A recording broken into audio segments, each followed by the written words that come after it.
Arinelloor saint George പുതിയ ദേവാലയത്തിന്റെ ശിലാസ്ഥാപനം നടത്തി. കൊല്ലം രൂപത അധ്യക്ഷൻ ഡോക്ടർ പോൾ ആന്റണി മുല്ലശ്ശേരിയുടെ കാർമ്മികത്വത്തിൽ ചടങ്ങുകൾ നടന്നു.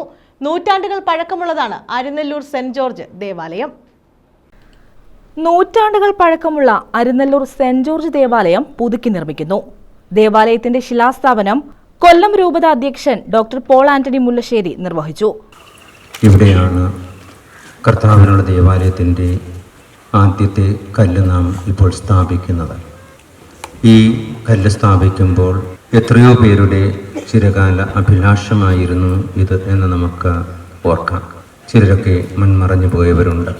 ഈ ദേവാലയം നിർമ്മിക്കുമ്പോൾ ഇത് സാധാരണ ഒരു കെട്ടിടമല്ല, ദൈവത്തിൻ്റെ നിറസാന്നിധ്യം അനുഭവിക്കേണ്ട ഒരു കെട്ടിടമാണെന്നുള്ള ബോധ്യത്തോടെ ആയിരിക്കണം ഇതിൻ്റെ നിർമ്മാണ പ്രവർത്തനങ്ങളെക്കുറിച്ച് നാം കാണേണ്ടതും വിലയിരുത്തേണ്ടതും അതിൽ സഹകരിക്കേണ്ടതും. കർത്താവിൻ്റെ വചനത്തിന് ഒന്നാം സ്ഥാനം നൽകുന്നവരായി, അവരെ അനുസരിക്കുന്നവരുടെ ഒരു തലമുറയായി, ആ വചനത്തെ കാത്തു ഹൃദയത്തിൽ സൂക്ഷിച്ചുകൊണ്ട് ജീവിക്കുന്നവരായി തീരുവാൻ ഉള്ള പ്രത്യേക ക്ഷണമാണല്ലോ ഇന്ന് സുവിശേഷം നമുക്ക് നൽകിയത്. പാറമേൽ പണിത കെട്ടിടം നിലനിൽക്കും എന്ന് കർത്താവ് പറഞ്ഞതും ഈ വചനത്തിൽ അധിഷ്ഠിതമായി നാം ജീവിക്കണമെന്നുള്ളത് കൊണ്ടാണ്.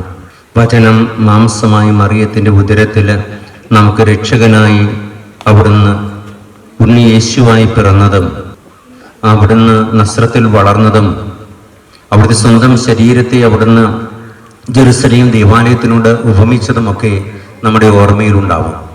ഇടവക വികാരി ഫാദർ മാത്യൂസ് കിണറവിള, കൈക്കാരൻ Jose Simon, secretary Joseph Mangattezhuthu, coordinator Jose Vincent, Joseph Theruvil Wilfred, നിർമ്മാണ കമ്മിറ്റി അംഗങ്ങൾ തുടങ്ങിയവർ ചടങ്ങുകൾക്ക് നേതൃത്വം നൽകി. Father George Sebastian, father Jose Sebastian, father Ajay, father Prince, father Biju Joseph, father Dickson Antony, father Joseph Ambrose തുടങ്ങിയവർ ചടങ്ങിൽ പങ്കെടുത്തു. News bureau, Chavara.